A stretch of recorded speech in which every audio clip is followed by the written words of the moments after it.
I'm Jacqueline Closemore, and I am joined yet again by my soul brother, Indeed.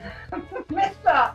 Raul Estevez. Thank you so much. And Jacqueline Closemore, happy birthday. Oh my God, thank you, darling. I'm in love with love. In love with love. Happy birthday. And amongst every thorn has its rose. Yes. And we're talking about that today, but we're also doing readings, talking about thorns and roses. Thank you so much for your birthday wishes. I just wanted to wish you, may all of your wishes come true but one, so you will always have something wonderful to look forward to. Oh, thank you, darling. Absolutely gorgeous. We're talking today about a rather interesting subject and doing readings. And I'm going to introduce that subject by a song that a guy once tried telling me, I don't know, that he wrote for me. Really? I woke up with your name on my lips. I woke up with your lips on my imagination. Did the same thing happen to you? Or is this, am I all alone in my infatuation? We're talking about obsession today, but we're also going to do readings, and I just thought I'd take a blowtorch to that issue right there.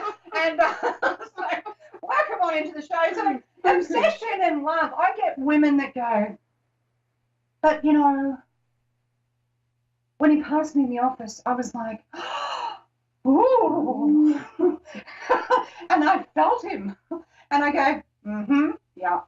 And, you know, and then I have dreams. And he's like in them. And I'm like, Jackie, say you feel the same, can't get you off my mind. And I'm like, oh no, that song again. And I'm like, okay, look, I really do empathize with you. But has he called you? Because I'm not feeling that he's called you, and this is kind of a rhetorical question, but I need to hear you ask me that question that I already know the answer to. And they go, what do you mean? What do you mean? No, he didn't call me. But what does it mean? Don't we have a soul connection? I'm like, oh yeah, you've got a connection, all right, but it might need a bit of disconnection. Sometimes it's a toxic connection. There's a bit of an infatuation, and karmic relationships are karmic because if they were logical, they'd probably be called logical relationships. And so you can find yourself sort of in this mind trap. And so it's really important not to sort of get lost in that. So for the psychic ladies out there, we're not really making fun of you. It just can actually be that you can feel their energy so strongly, and it can be strong, and it is a projection. But I've got to tell you something. Guys are nostalgic. They like to think about the fish that got away that they didn't want to catch in the first place. And, oh, that fish, it was so huge. It was wonderful. It had lots of lovely orange colours. And it flipped out of the water. And the line snapped. But I know that I could have caught that if I really wanted to. And put some effort in. And possibly had a net. Which I didn't go and get. So what I usually call proper preparation prevents poor performance. So that idea, if you're going to become obsessed with somebody, put the preparation behind it in order to find out who are they really, what do they stand for, what is it that perhaps attracted you to that person, and is that person truly in touch with your inner being? Because sometimes it's only a superficial connection. And when you get to know one another, you understand that it was an initial connection, but I think that I was making a bigger deal than what it really was. But I really felt at the start, Raoul. I just felt it, and I felt it, and love bombing, right there. You know, I'm going to promise you the world. Here I am. I love you. And they're right all over them, and then suddenly, no surprise to you and me, rug pulling. We were talking about a rug before, but that's another subject. And they pull the rug out, and then it's like, what happened? And this is a destabilization of your energy, of course, because then you're left guessing, and gee, you're easily controlled, aren't you? And then, oh, look, sprinkle of another bit of love, another bit of, this is what it could be like if I was intending to be good and do the right thing by you. And over time, you know, there's less and less of those sprinkles, but the woman's actually hooked in there, and she's going, but I know it could be good. And I'm like, I get it. I really get it. But he's not being good. And like we were talking about before, and you mentioned that phrase, that it's actually a movie. And I know that the movie is from a male's perspective, but the name of the movie is She's Not That Into You. Yes. And maybe here he's not that into you Yes, either. exactly. It can be. So when you're feeling that connection, the main thing is if he's not calling you, you need to disconnect. So it's really, really important to be able to go, okay, I'm feeling these things. Where are they coming from? What part of that being is it? And do I just need to disconnect, recenter myself? And okay, if he's calling, if he's being a decent person, we're in some good territory. But if that's not happening, it's not happening. But also, ladies out there, please remember, and this is something that I believe, I'm from the older generation. We're in the 21st century now. So if you really want to find out, ask questions. Yeah. Don't ask the person, well, and guess what I'm thinking about? Because people don't actually read minds. Yeah? We do. Well, yes, but not somebody that in a relationship. No. And particularly if you're talking about males. They don't read your mind, ladies, believe me. No. They don't get you.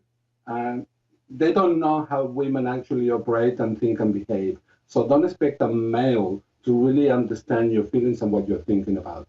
If you're expecting that, you're really oblivious to what's going on around you. So the idea is, you have a question, ask it, and get a straight answer. If the person gives you a wishy-washy answer, well, there you have it.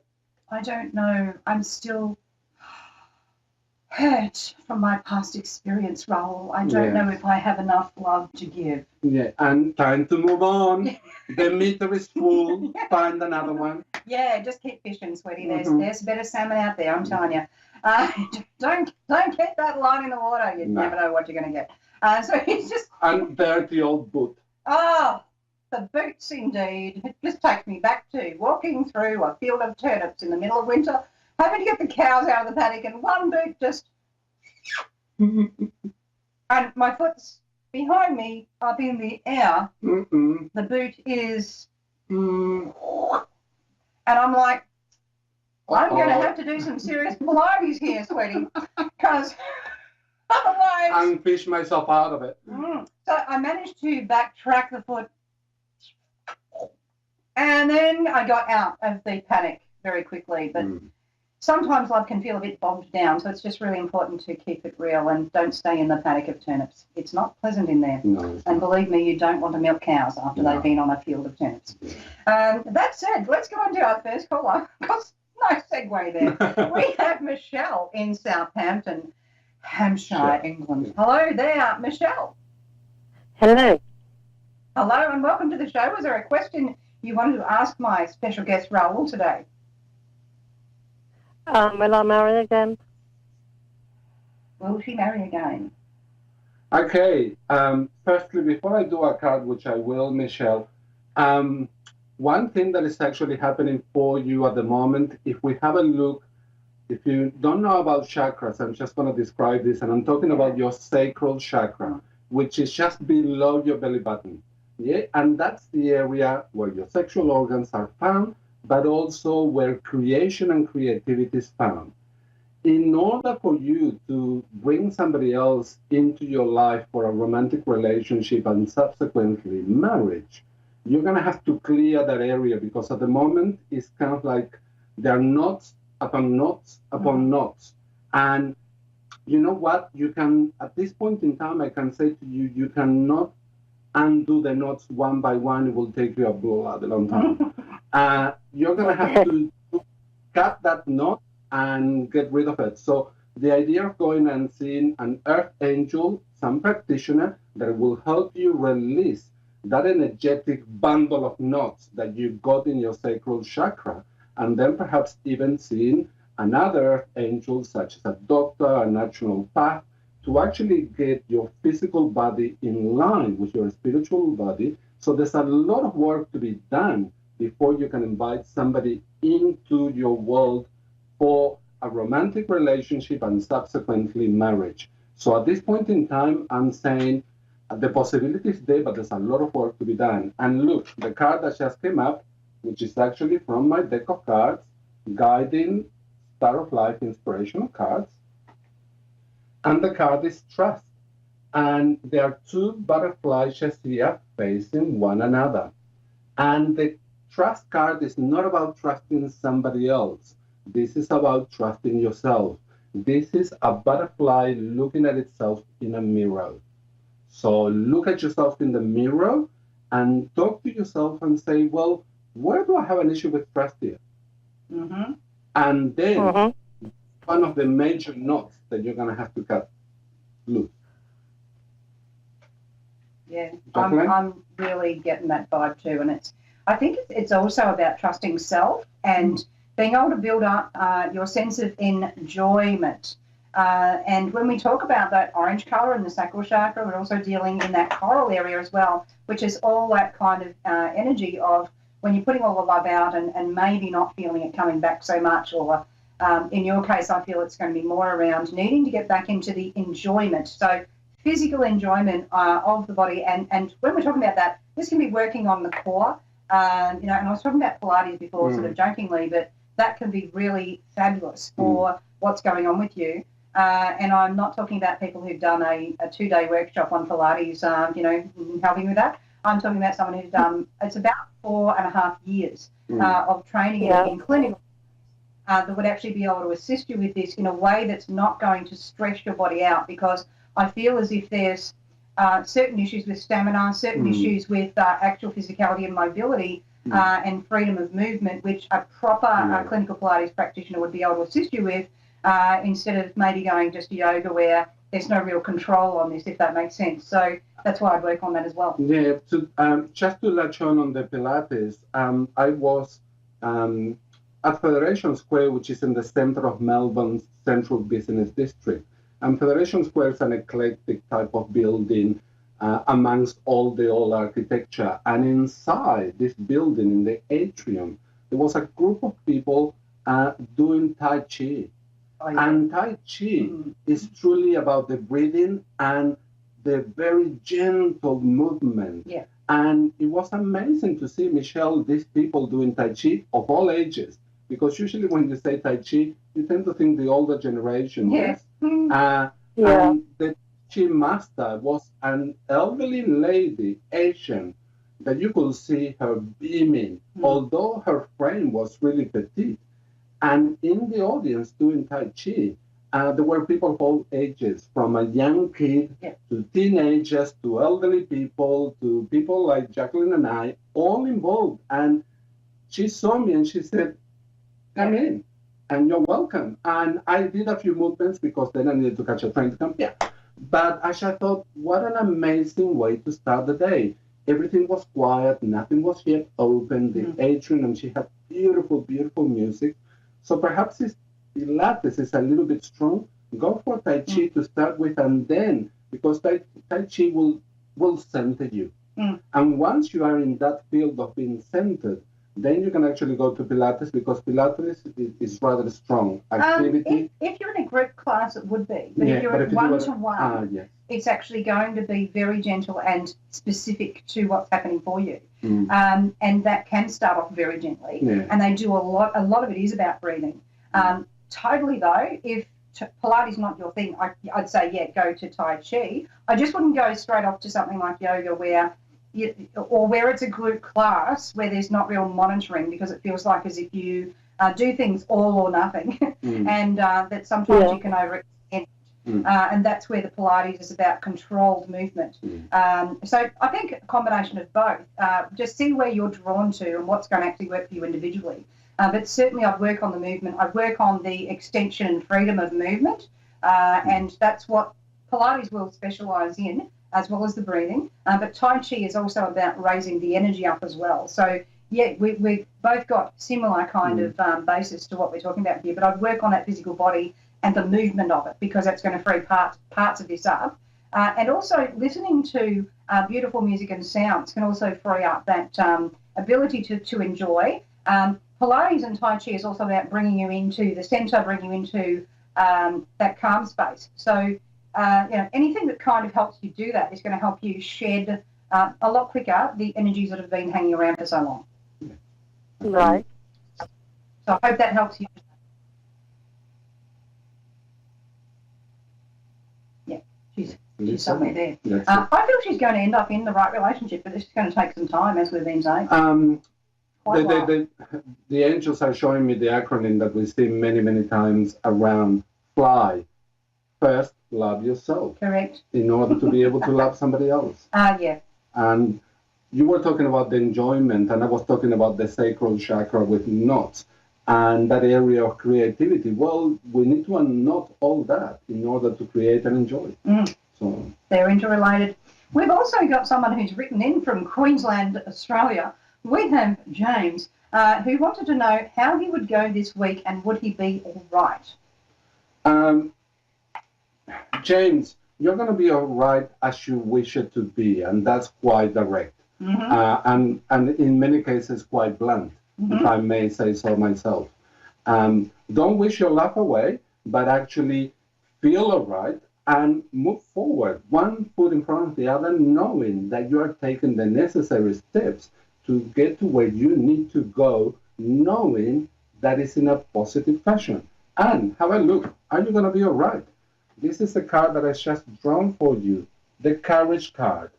And I wrote here, even in your darkest moments, find the courage to shine your inner light. And if you look at the butterfly is not fully colored, James. The idea is don't be in a hurry to be complete. Being courageous is being perfect in your imperfection.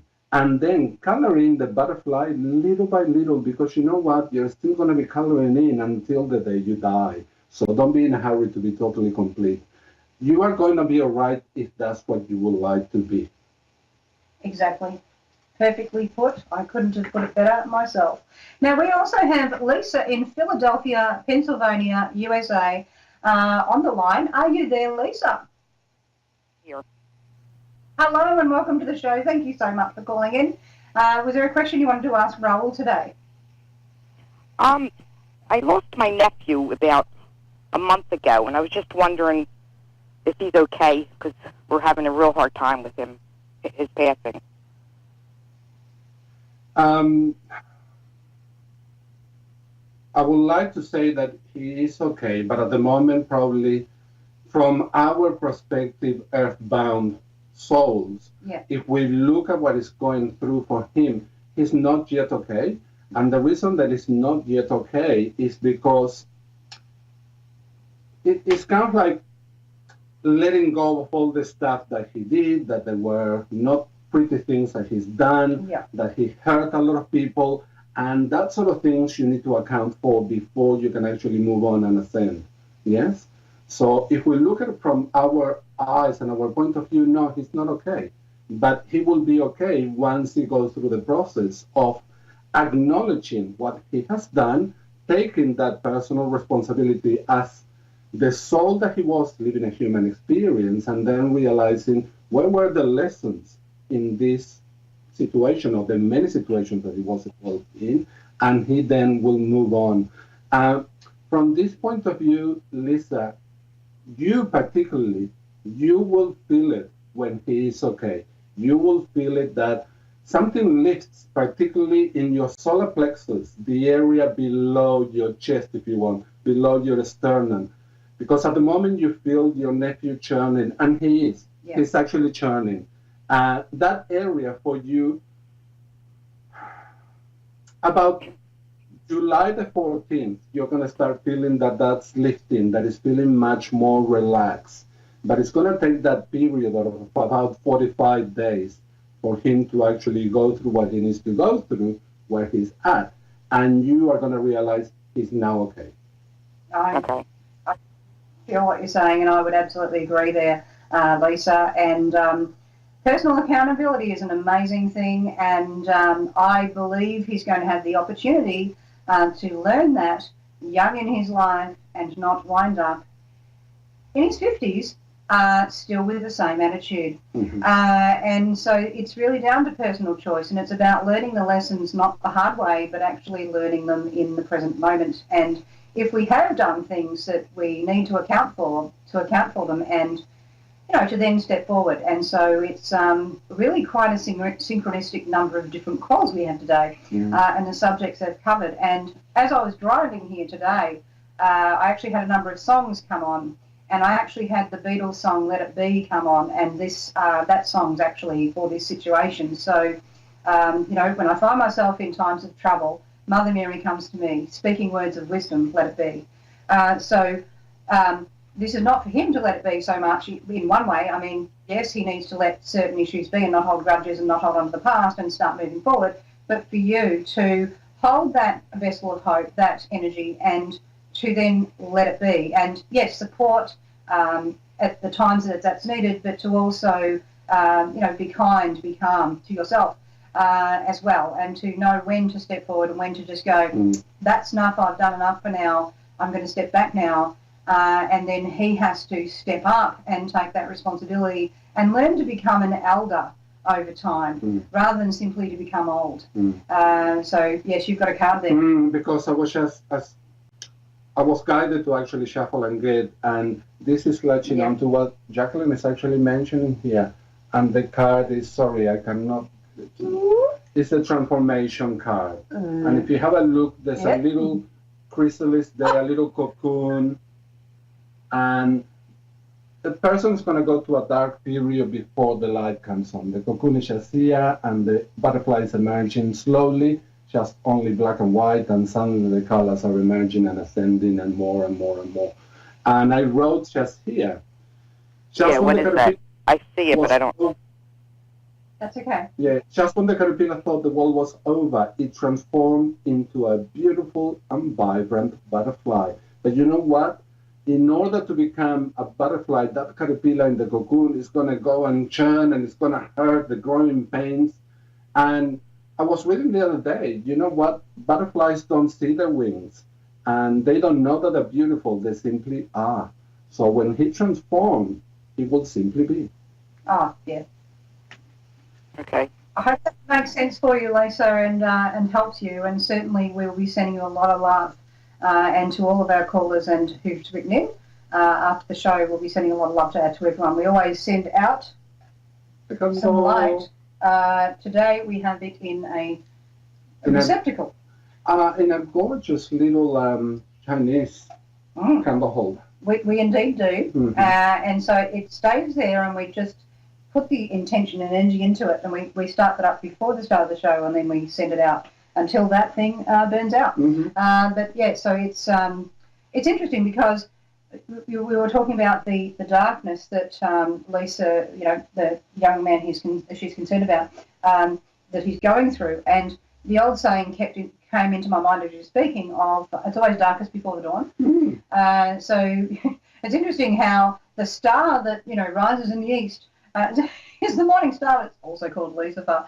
And not, we're not into devil worshipping here. No. We're not going to get into that. But that name means light bringer. So it has to be darkest first to bring the dawn. And, the darkness and the light actually define each other. Because if you write in white pen on white paper, you can't see it. If you write on black paper, you can't see it. If you write white on black paper or black on white paper, you can absolutely see it. And so the darkest times in your life offer the greatest moments of light.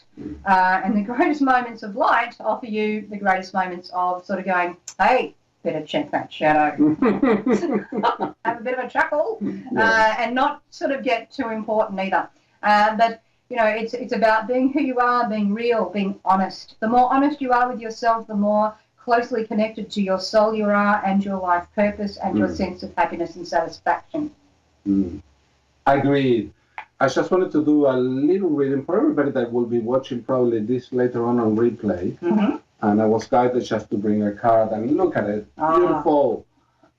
And the card is actually enthusiasm.